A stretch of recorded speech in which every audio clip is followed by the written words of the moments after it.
आदरणीय हम सब के प्रिय हमारे माननीय मुख्यमंत्री जी से कि वो बटन दबाकर आज आगरा के इस कोठी मीना बाजार के प्रांगण से जनपद आगरा में कुल 5,198 करोड़ की 124 विकास परियोजनाओं का लोकार्पण शिलान्यास करने की कृपा करें। साथियों, मेरे इस निवेदन के साथ मैं आपसे भी ये कहना चाहूंगी, ये पल हम आगरा वासियों के लिए खुशी के पल है, हर्ष के पल है। तो आइए हम सब भी सम्मिलित हो अपनी जोरदार तालियों के साथ इन पलों में जो हमारे आगरा को विकास की नई ऊंचाइयों तक लेके जाएंगे, हमारे सपनों को साकार करेंगे। क्योंकि आज यहाँ से हमारे माननीय राष्ट्रीय अध्यक्ष एवं हमारे माननीय मुख्यमंत्री जी 5,198 करोड़ की विकास परियोजनाओं का शिलान्यास कर चुके हैं। साथियों, अब हम कार्यक्रम को आगे बढ़ाते हैं और हम इस मंच से सम्मानित करना चाहेंगे, इस मंच से हम प्रमाण पत्र वितरण करना चाहेंगे हमारे कुछ लाभार्थियों का, जिन्हें विभिन्न योजनाओं के अंतर्गत लाभ प्राप्त हुआ है। ये हम सब जानते हैं, हमारी भाजपा सरकार का बस एक ही जी। बहुत बहुत धन्यवाद। एक बार जोरदार नगला लगाएंगे आदरणीय जेपी नड्डा जी, आदरणीय जेपी नड्डा जी, आदरणीय योगी आदित्यनाथ जी। अब मैं बहुत ही सम्मान के साथ अपने प्रदेश के यशस्वी मुख्यमंत्री आदरणीय योगी आदित्यनाथ जी को आमंत्रित करना चाहूंगा, जिन्होंने इस प्रदेश की इस कानून व्यवस्था और विकास को नीचे तक लाने का काम किया, कि माननीय मुख्यमंत्री जी आए और हम सबका मार्गदर्शन देने की कृपा करें। आदरणीय मुख्यमंत्री जी। भारत माता की, भारत माता की, भारत माता की, वंदे वंदे वंदे।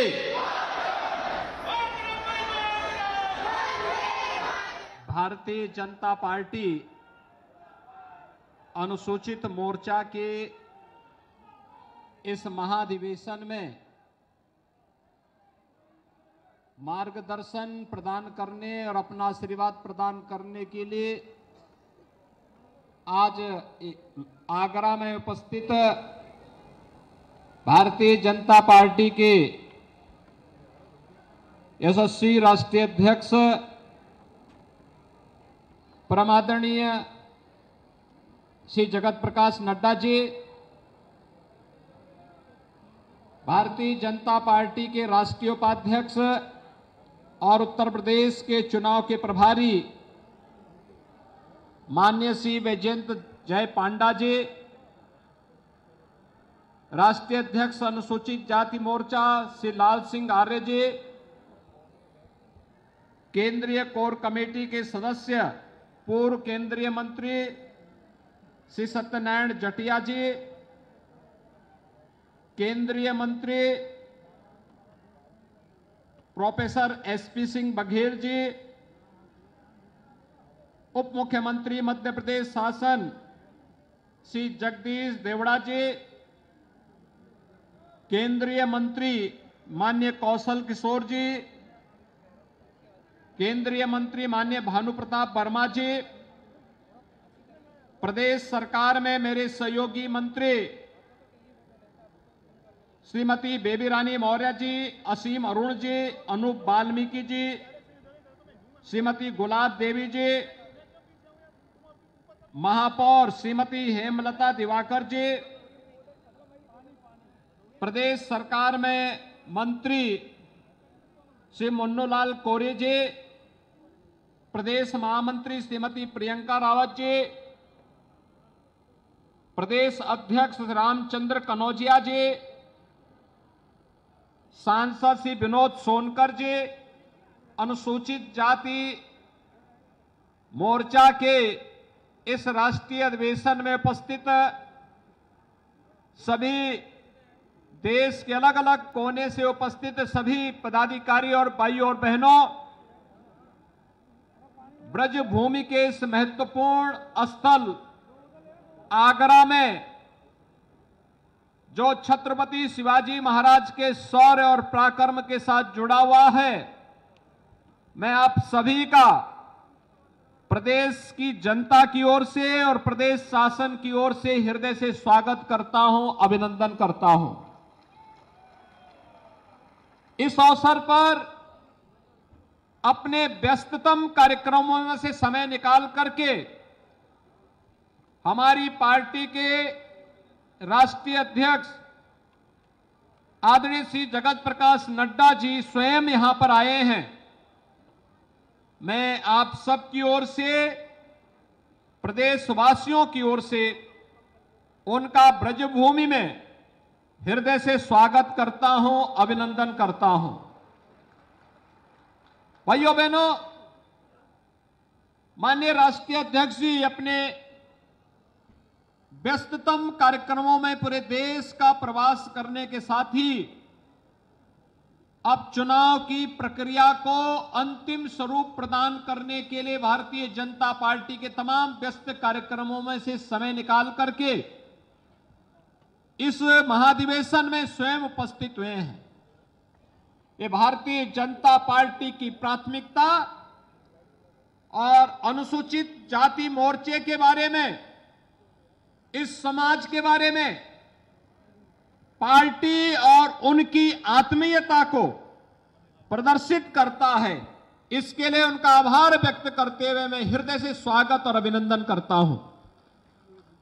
भाइयों बहनों, आपने देखा होगा पिछले 10 वर्ष में आदरणीय प्रधानमंत्री मोदी जी के नेतृत्व में एक नए भारत का हम दर्शन कर रहे हैं।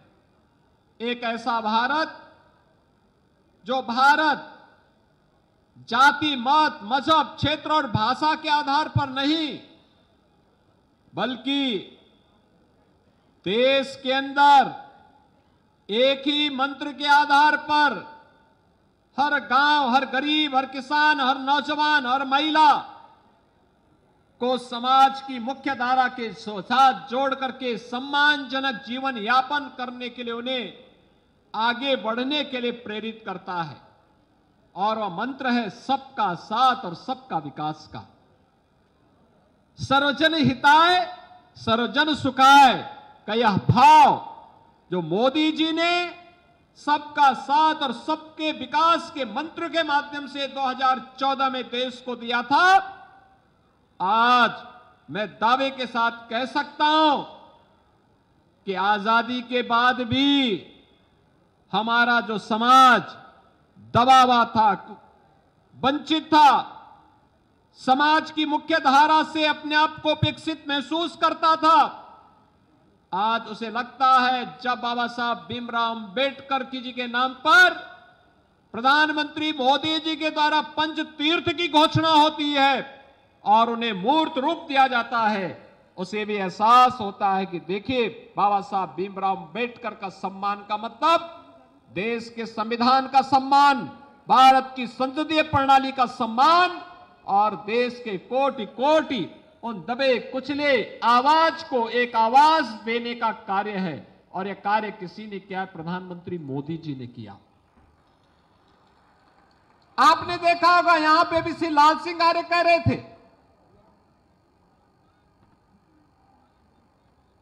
भगवान राम को हम सबके साथ संवाद बनाने वाले कोई एक त्रिकालदर्शी ऋषि थे, तो उनका नाम था महर्षि वाल्मीकि। और जब अयोध्या में राम जन्मभूमि में 500 वर्षों का इंतजार समाप्त करके भव्य रामलला के दर्शन जनसाधारण को कराने की बारी आई, तो उसके पहले मोदी जी ने पहला काम किया, महर्षि वाल्मीकि जी के नाम पर इंटरनेशनल एयरपोर्ट जो अयोध्या में बना था उसका नामकरण भी किया गया। भाइयों बहनों, ये पहली बार हुआ महर्षि वाल्मीकि के नाम पर इंटरनेशनल एयरपोर्ट। पहले नहीं हो पाया, लेकिन मोदी जी ने किया। आज अयोध्या में आप जाएंगे, पहले दर्शन आपको महर्षि वाल्मीकि के होंगे। भाइयों बहनों, काशी में सीर गोवर्धन सदगुरु रविदास जी महाराज की पावन जन्मभूमि है। विवाद था, पिछली सरकारें कुछ नहीं कर पा रही थी। जब मोदी जी सांसद बने काशी से, उन्होंने संकल्प लिया कि हमें इसके लिए कुछ करना है, और आज वहां का परिणाम क्या है?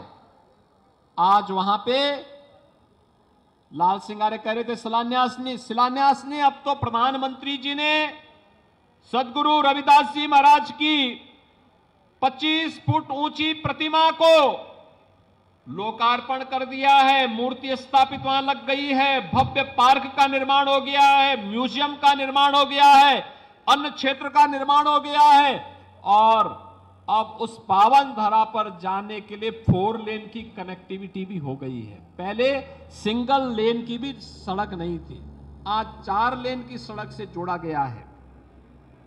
ऐसे ही देश के अंदर सामाजिक न्याय के इन पुरोधाओं को सम्मान देने का कार्य मोदी जी ने किया, तो गरीब और दलित को भी, वंचित को भी उसका अधिकार देने का काम किया।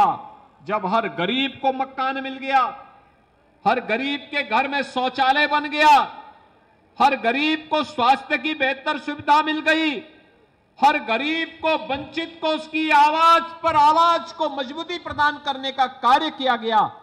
और यह समाज तो वह समाज है जिसने सदैव देश और धर्म के लिए अपने आप को बलिदान किया है, अपनी आहुति दी है।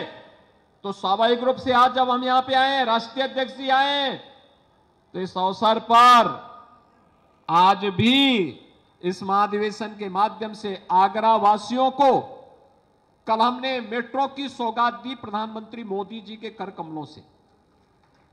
आगरा वासियों, आपको बधाई। और आगरा के एक महत्वपूर्ण स्टेशन का नाम बाबा साहब डॉक्टर भीमराव अंबेडकर जी के नाम पर भी किया गया।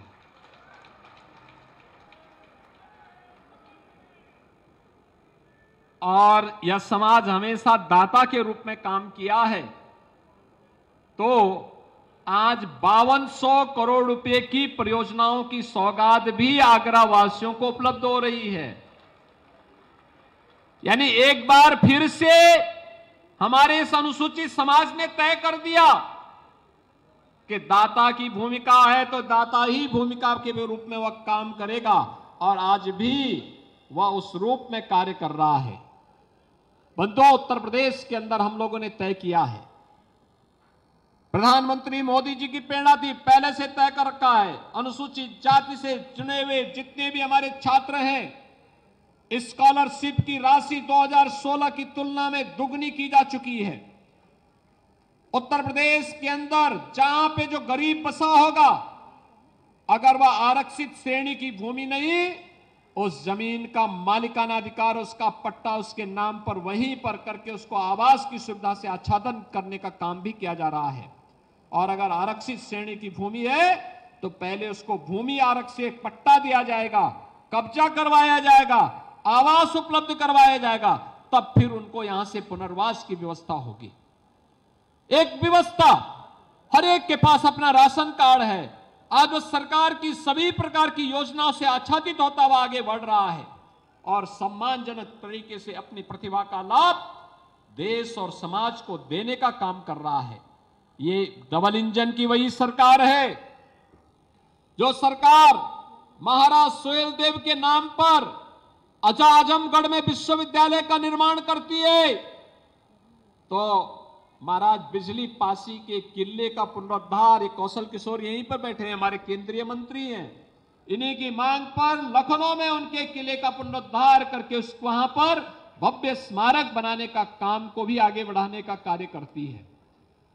ये सरकार सामाजिक न्याय के मूल सिद्धांतों का सम्मान करती है और इसका मूल प्रेरणा है प्रधानमंत्री मोदी जी और भारतीय जनता पार्टी के हमारे राष्ट्रीय अध्यक्ष, जिनकी प्रेरणा से सरकारें प्रधानमंत्री मोदी जी के मंत्र को अक्षरशः जमीनी धरातल पर उतारने का कार्य कर रही है और आज के इस अवसर पर जब अनुसूचित जाति मोर्चा का यह राष्ट्रीय अधिवेशन आगरा में संपन्न हो रहा है, मैं इस अवसर पर जब हमारे राष्ट्रीय अध्यक्ष जी का यहां आगमन हुआ है, मैं उनका एक बार फिर से आगरा वासियों की ओर से, प्रदेशवासियों की ओर से और देश के अलग अलग भागों से आए हुए आप सभी बहनों और भाइयों की ओर से राष्ट्रीय अध्यक्ष जी का, अन्य समागत अतिथियों का एक बार फिर से हृदय से उनका अभिनंदन करता हूं, स्वागत करता हूं। आप सभी भी अपने तमाम कार्यक्रमों और विघ्न बाधाओं को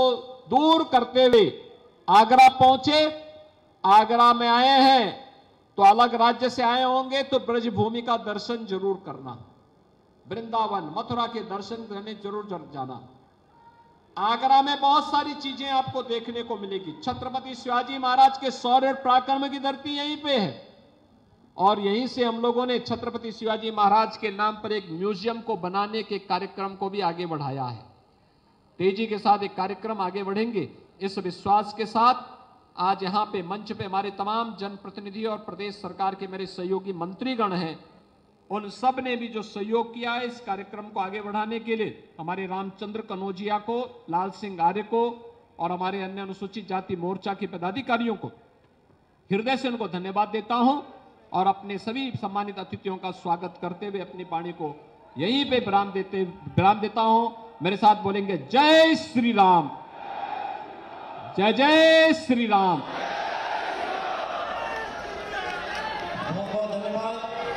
अभी हमें अपने उत्तर प्रदेश के यशस्वी मुख्यमंत्री आदरणीय श्री योगी आदित्यनाथ जी का ओजस्वी उद्बोधन मिला।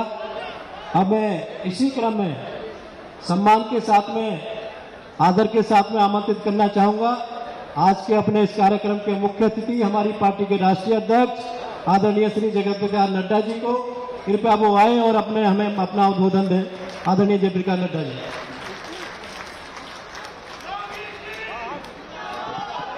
भारतीय जनता पार्टी, आदरणीय श्री जेपी नड्डा जी। बोलिए भारत माता की, भारत माता की, भारत माता की। आज के इस सम्मेलन में मंच पर उपस्थित हमारे उत्तर प्रदेश के बहुत ही यशस्वी और लोकप्रिय जनता के दिलों में बसे हुए ऐसे हमारे मुख्यमंत्री सम्माननीय योगी आदित्यनाथ जी, हमारे अनुसूचित जाति मोर्चा के राष्ट्रीय अध्यक्ष और मेरे भाई श्री लाल सिंह आर्य जी, श्री बैजयंत पांडा जी जो हमारे प्रभारी हैं, वी सतीश जी जो हमारे संगठक हैं, हमारे पार्लियामेंट्री बोर्ड के सदस्य और वरिष्ठ नेता श्री सत्यनारायण जटिया जी, हमारे महामंत्री और अनुसूचित जाति मोर्चा के प्रभारी श्री तरुण चुग जी, उत्तर प्रदेश सरकार में मंत्री और भारत सरकार में मंत्री और आप सबके लोकप्रिय सांसद मेरे भाई श्री एसपी बघेल जी, हमारे भारत सरकार में मंत्री कौशल किशोर जी, मध्य प्रदेश के उप मुख्यमंत्री श्री जगदीश देवड़ा जी, हमारे भोला सिंह जी जो महामंत्री हैं, श्री रामचंद्र कनौजिया जी, इंद्रजीत वाल्मीकि जी, हमारे दुर्विजय सिंह जी, सभी उपस्थित सांसदगण, विधायकगण, महापौर और यहां आगरा में एकत्र आए देवतुल्य हमारे सभी वरिष्ठ भाइयों और बहनों और मीडिया के मेरे साथी, प्रिंट मीडिया और इलेक्ट्रॉनिक मीडिया के मेरे साथी, ये मेरा सौभाग्य है कि मुझे आज अनुसूचित जाति मोर्चा के इस बड़े सम्मेलन में, जहां आप सब लोग इतनी बड़ी संख्या में आए हैं, उसमें भाग लेने का सौभाग्य मिला है। आप सब लोग इतनी बड़ी संख्या में इस कार्यक्रम में शामिल हुए, सबसे पहले तो आप सबका हार्दिक अभिनंदन है, स्वागत है। मित्रों, अभी योगी जी ने आपके सामने अनुसूचित जाति मोर्चा के लिए और अनुसूचित जाति मोर्चा के माध्यम से जो हमारे कार्यक्रम चले थे उसके बारे में जहां तक जिक्र किया, तो साथ ही साथ आदरणीय मोदी जी के नेतृत्व में जो हमारे अनुसूचित जाति भाइयों और बहनों के लिए योजनाओं के बारे में भी उन्होंने चर्चा की। उन्होंने आपको बताने का प्रयास किया कि किस तरीके से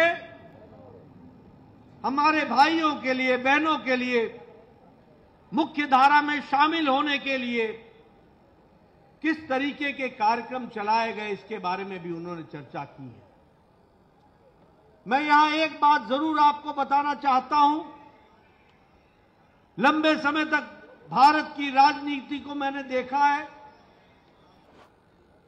लंबे समय तक जब कांग्रेस पार्टी ने इस देश का शासन चलाया, तो उन्होंने अपने शासनकाल में हमारे दलित भाइयों को, हमारे अनुसूचित जाति के भाइयों को कभी भी मानवता के दृष्टि से और इंसानियत के दृष्टि से उन्होंने नहीं देखा।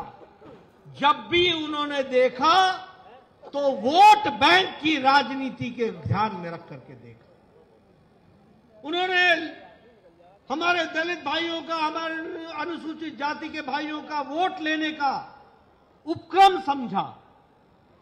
येन केन प्रकारेण समाज से अलग रख करके किस तरीके से उनका उपयोग किया जा सकता है सत्ता को हथियाने के लिए, इसका उपकरण बना करके कांग्रेस पार्टी ने आपको देखने का नजरिया बनाया।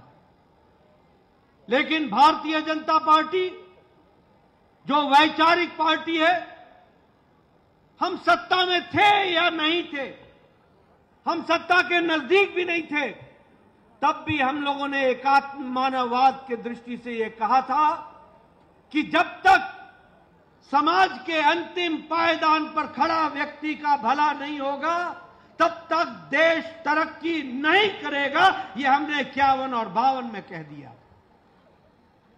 हमने उसी समय कहा था कि समाज में वंचित, पीड़ित, शोषित, दलित, जिसको लोगों ने वोट बैंक की राजनीति से देखने का उपकरण समझा है, जब तक उसको हम प्रथम पंक्ति में लाकर नहीं खड़ा करेंगे, बराबरी का हाथ नहीं बढ़ाएंगे, तब तक समाज आगे नहीं बढ़ सकता है। यह भारतीय जनसंघ और भारतीय जनता पार्टी ने कहा था। और इसीलिए कांग्रेस ने नहीं, भारतीय जनता पार्टी ने अंत्योदय का कार्यक्रम चलाया। उस समय कांग्रेस पार्टी बोलती थी ये अंत्योदय क्या होता है, अंत्योदय क्या होता है। तो उस समय हम लोगों ने कहा था जब अंत का उदय होगा तभी भारत का उदय होगा, तभी भारतीय समाज आगे बढ़ेगा। इस बात को हम लोगों ने कहा था और मोदी जी ने उसी को आगे बढ़ा करके कहा, सबका साथ, सबका विकास, सबका विश्वास, सबका प्रयास।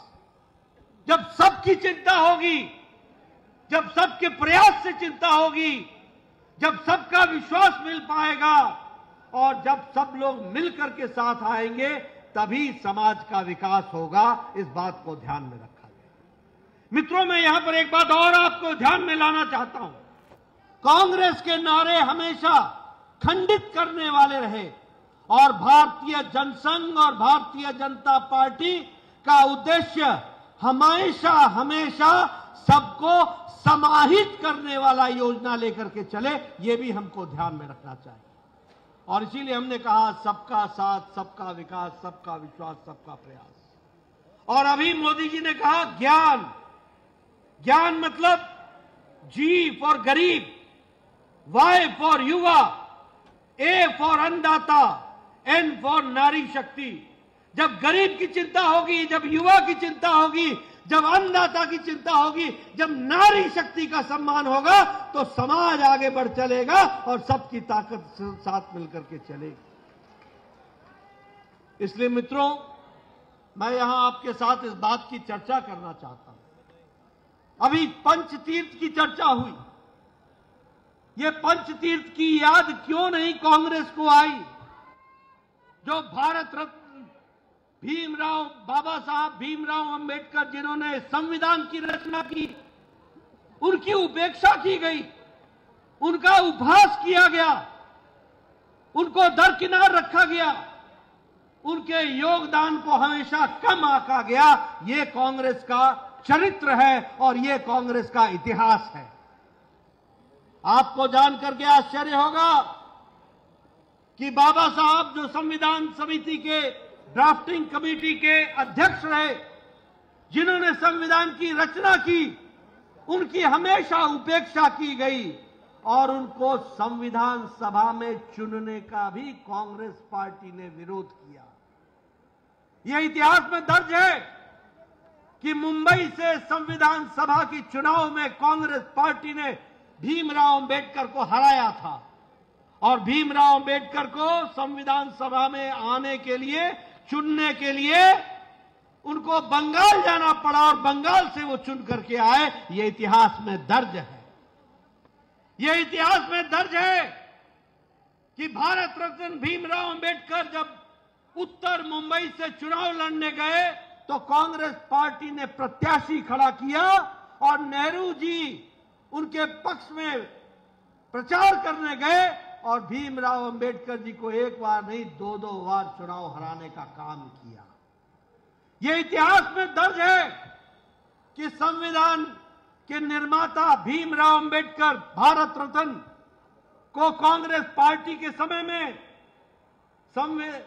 संसद के अंदर उनकी तस्वीर लगने के लिए जगह की कमी पड़ गई।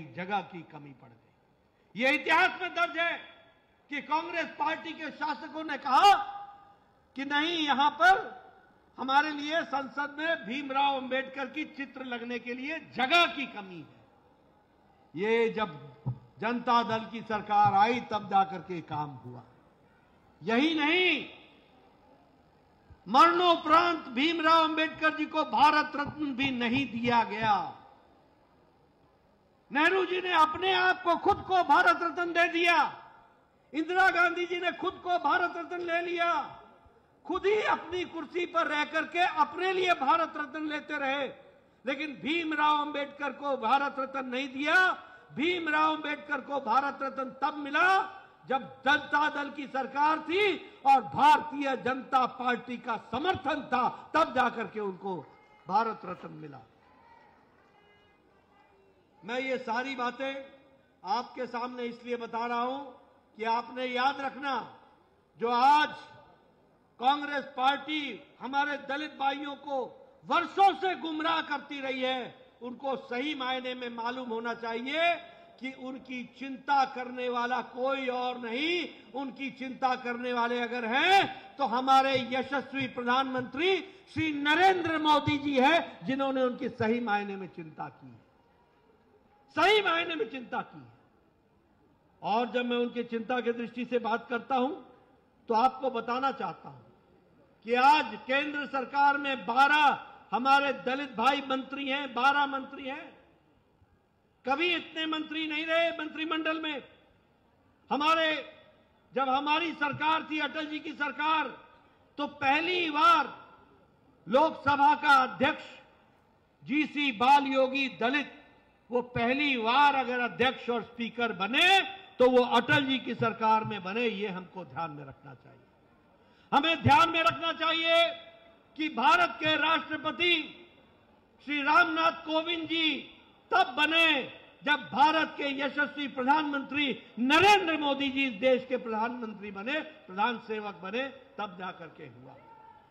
हमें ध्यान में रखना चाहिए कि पहली बार भारत के राष्ट्रपति अनुसूचित जनजाति की महिला पहली बार बनी तो तब बनी जब भारत के यशस्वी प्रधानमंत्री मोदी जी का, जो हमारे प्रथम सेवक हैं, उनके नेतृत्व में बनी है। और मैं ये भी बताना चाहूंगा कि हम लोगों ने चिंता की, मोदी जी ने चिंता की कि हम सिर्फ नारों में विश्वास करते हैं, हम सही मायने में दलितों की तस्वीर और तकदीर बदले इसकी चिंता करते हैं। और जब हम कहते हैं कि सही मायनों में बदलना चाहिए तो योजनाओं के माध्यम से उनको आत्मसात करने की कोशिश की गई। और जब मैं योजनाओं की बात करता हूं तो योजनाएं बिना आर्थिक दृष्टि से नहीं चलती हैं। आज यहां कौशल किशोर जी बैठे हैं, एसपी बघेल जी बैठे हैं, सत्यनारायण जटिया जी बैठे हैं। आप इनसे पूछिए कि आज मोदी जी के नेतृत्व में अनुसूचित जाति के दृष्टि से सामाजिक न्याय के मंत्रालय का 90% बजट बढ़ा दिया गया है। 90% बजट बढ़ा दिया गया, यानी दुगना बजट कर दिया गया है। और इतना ही नहीं, अनुसूचित जाति अभ्युदय योजना के तहत 31,000 गांवों को लिया गया, 31,000 गांवों को, और 31,000 गांवों में 35.5 लाख लोगों की चिंता की गई है ताकि उनकी जीवन सुधर सके, ये हम जान सके, ये हम लोगों ने देखा है। इसी तरीके से अगर मैं पिछड़ी जाति के दृष्टि से जो स्कीमें चली हैं, उन स्कीम्स की अगर मैं चर्चा करूं तो सबसे पहला विषय आता है शिक्षा का। आदरणीय प्रधानमंत्री जी ने मैट्रिकुलेशन से पहले शिक्षा के दृष्टि से वजीफा स्कॉलरशिप देने के काम को बढ़ाया, तो उच्च शिक्षा के लिए भी वजीफा बढ़ाने का काम किया है। और इसी तरीके से छात्रों के रहने के लिए भी बाबू जगजीवन राम छात्रावास योजना के तहत लगभग 173 करोड़ रुपए खर्च करके लगभग 16,000 बच्चों के शिक्षा के लिए छात्रावास बनाने का काम किया, तो हमारे प्रधानमंत्री मोदी जी ने करके दिया ताकि बच्चा शिक्षा ले सके। इसके साथ साथ फ्री कोचिंग का जो एससी स्टूडेंट्स के लिए, जिसमें लगभग 20,000 विद्यार्थी प्रति वर्ष उसका लाभ उठा सकते हैं, इस काम को भी आगे बढ़ाया गया। और उच्च शिक्षा के लिए भी हम लोगों ने प्रयास किया मोदी जी के नेतृत्व में कि ताकि उसमें भी उनको ज्यादा से ज्यादा सुविधा मिल सके, इसकी चिंता की गई। आपको जान करके खुशी होगी कि मुद्रा योजना के लाभ उठाने में हमारे अनुसूचित जाति के भाइयों की संख्या 18% से ज्यादा है। आपको जानकर यह भी खुशी होगी कि योगी जी ने बहुत सी स्कीमें चलाई हैं, जिस स्कीमों के तहत लोगों को जोड़ने का काम चला है। और अगर मैं कहूं तो राष्ट्रीय स्तर पर प्रधानमंत्री किसान सम्मान निधि में जहां 12 करोड़ लोगों को किसान सम्मान निधि मिल रही है, वहीं 1.5 करोड़ लोग हमारे किसान अनुसूचित जाति से हैं जिनको किसान सम्मान निधि में जोड़ा गया है और उनको व्यक्ति को सहायता दी गई है। आज 25 करोड़ लोग गरीबी की रेखा से ऊपर उठ गए हैं। यह आकर के आज देश की स्थिति खड़ी हुई है। उज्ज्वला योजना में जहां लोगों को गैस का कनेक्शन दिया गया है, वहां हमारे दलित बहनों को 35% गैस का कनेक्शन उज्ज्वला योजना में मिला है। इस तरीके की व्यवस्था की गई है। इसलिए सबका साथ, सबका विकास, सबका विश्वास, सबका प्रयास, इस काम को आगे बढ़ाने का काम किया है। और एक बात और मैं आपसे कहना चाहता हूं, आपके ध्यान में शायद नहीं आया होगा। आप लोग कहते हैं धारा 370 हट गई, धारा 370 हट गई। धारा 370 हटने का मतलब क्या हुआ? धारा 370 हटने का मतलब यह हुआ कि जिस जम्मू कश्मीर में अनुसूचित जाति के भाइयों को आरक्षण नहीं था, रिजर्वेशन नहीं था, उनको अब रिजर्वेशन मिल गया है और वो सरकारी नौकरियों में आ सकते हैं। ये मोदी जी के नेतृत्व में हुआ है।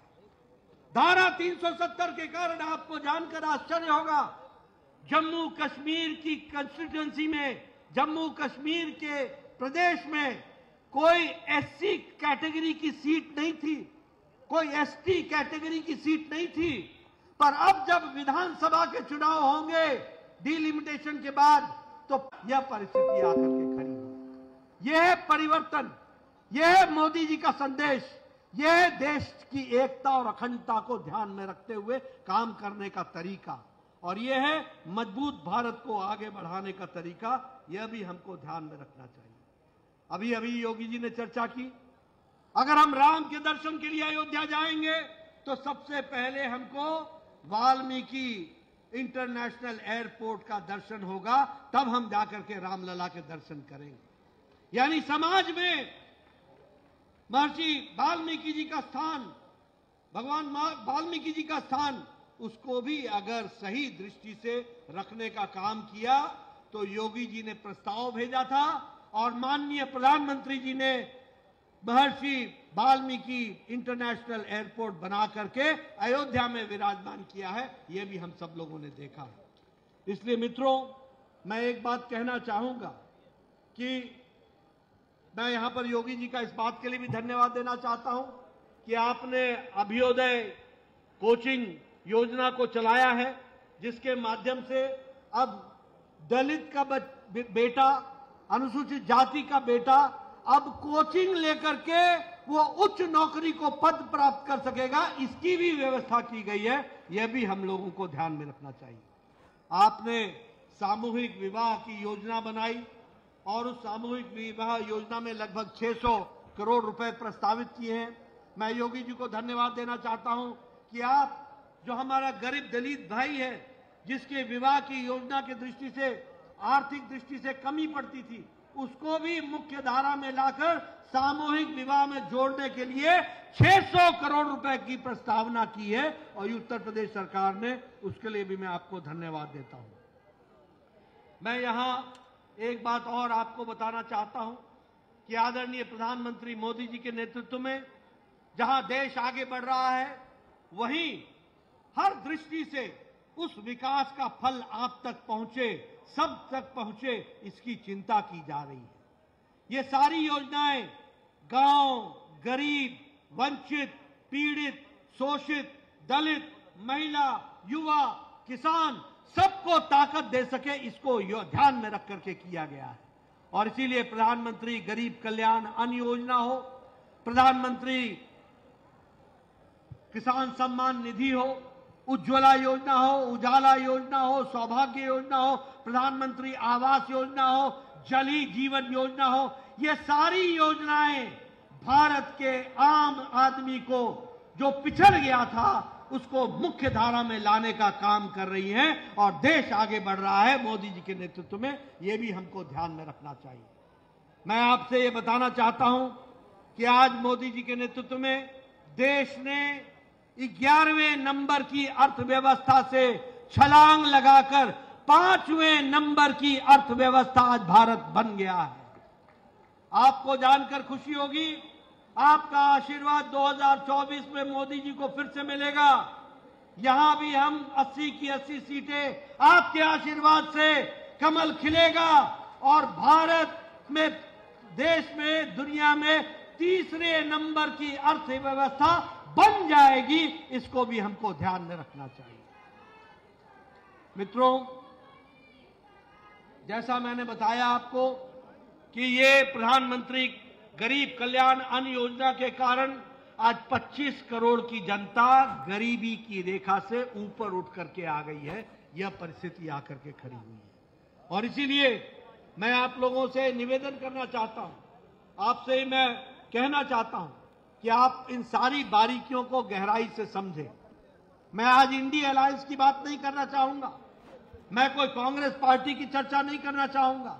एक बात आप ध्यान में रख लो, ये चाहे इंडिया अलायंस हो, चाहे कांग्रेस पार्टी हो, इनको आपसे कोई लेना देना नहीं है, इनको गरीब जनता से कोई लेना देना नहीं है, इनको अनुसूचित जाति की जनता से कोई लेना देना नहीं है, इनको दलित भाइयों से कोई लेना देना नहीं है। इनको लेना देना है तो सिर्फ अपने परिवार को बचाने से इनका मतलब है, इससे ज्यादा इनका कोई मतलब नहीं, कोई मतलब नहीं है। आप बताइए, जम्मू कश्मीर में फारूक अब्दुल्ला और उमर अब्दुल्ला परिवार की पार्टी है कि नहीं है? बताइए, है कि नहीं है? आप बताइए, जम्मू कश्मीर में उमर अब्दुल्ला, मुफ्ती मोहम्मद और महबूबा मुफ्ती परिवार की पार्टी है कि नहीं है? आप बताइए, पंजाब में प्रकाश सिंह बादल, सुखबीर सिंह बादल परिवार की पार्टी है कि नहीं है? आप बताइए, हरियाणा में चौटाला परिवार की पार्टी है कि नहीं है? आप बताइए, उत्तर प्रदेश में अखिलेश, डिंपल, मुलायम परिवार की पार्टी है कि नहीं है?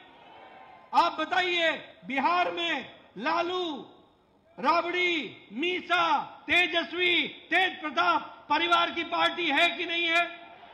आप बताइए, बंगाल में पीसी, भाईपो, बुआ, भतीजा, अभिषेक, ममता परिवार की पार्टी है कि नहीं है? आप बताइए, तेलंगाना में केसीआर, केटीआर, कविता, भाई, दामाद, बेटा, बेटी परिवार की पार्टी है कि नहीं है? आप बताइए, तमिलनाडु में करुणानिधि, स्टालिन, उदयनिधि स्टालिन परिवार की पार्टी है कि नहीं है? आप बताइए, महाराष्ट्र में शरद पवार, सुप्रिया सुले परिवार की पार्टी है कि नहीं है? आप बताइए, शिवसेना, उद्धव ठाकरे, आदित्य ठाकरे परिवार की पार्टी है कि नहीं है? आप बताइए, राहुल गांधी, प्रियंका गांधी, सोनिया गांधी परिवार की पार्टी है कि नहीं है? आप बताइए, राहुल गांधी और सोनिया गांधी बेल पर है कि नहीं है? आप बताइए, अखिलेश के खिलाफ गोमती फ्रंट का केस चलता है कि नहीं चलता है? लैपटॉप का केस चलता है कि नहीं चलता है? आप बताइए, लालू के खिलाफ चारा घोटाला चलता है कि नहीं? आप बताइए, जमीन के बदले नौकरी का घोटाला चलता है कि नहीं? आप बताइए, ममता के खिलाफ, ममता के सब मंत्री भ्रष्टाचारी हैं कि नहीं है? उनके घरों से नोट की गड्डियां निकली कि नहीं? आप बताइए, ये केसीआर की बेटी कविता पर केस है कि नहीं? आप बताइए, ये भ्रष्टाचार में सारे लगे हैं कि नहीं? ये कांग्रेस पार्टी और ये इंडी अलायंस, ये परिवार को बचाने की पार्टी और भ्रष्टाचार के खिलाफ मोदी जी का जो मुहिम चल रहा है उससे बचने वाली पार्टियां हैं। ये या तो बेल पर है या जेल में है, इसको आपको ध्यान में रखना होगा। मैं एक नाम लेना भूल गया, बताइए, केजरीवाल के उप मुख्यमंत्री सिसोदिया जेल में है कि नहीं? आप बताइए, केजरीवाल ईडी के नोटिस से बच रहा है कि नहीं? मित्रों, आपसे मेरा निवेदन है, इनको जेल और बेल की यात्रा में लगे रहने दीजिए। मोदी जी के नेतृत्व में आप पूरी ताकत से कमल खिलाइए, देश को आगे बढ़ाइए, मुख्य धारा में शामिल हो जाइए और पूरी ताकत से मां भारती को आगे बढ़ाने में, देश को आगे बढ़ाने में, विकसित भारत बनाने में अपना योगदान कीजिए। आपने मेरी बात शांतिपूर्ण ढंग से सुनी, आपका बहुत बहुत धन्यवाद। जय भारत, जय उत्तर प्रदेश। बहुत बहुत धन्यवाद आदरणीय हमारे राष्ट्रीय अध्यक्ष जी। एक बार जोरदार तालियों से माननीय अध्यक्ष जी का स्वागत करेंगे। JP Nadda ji, JP Nadda ji.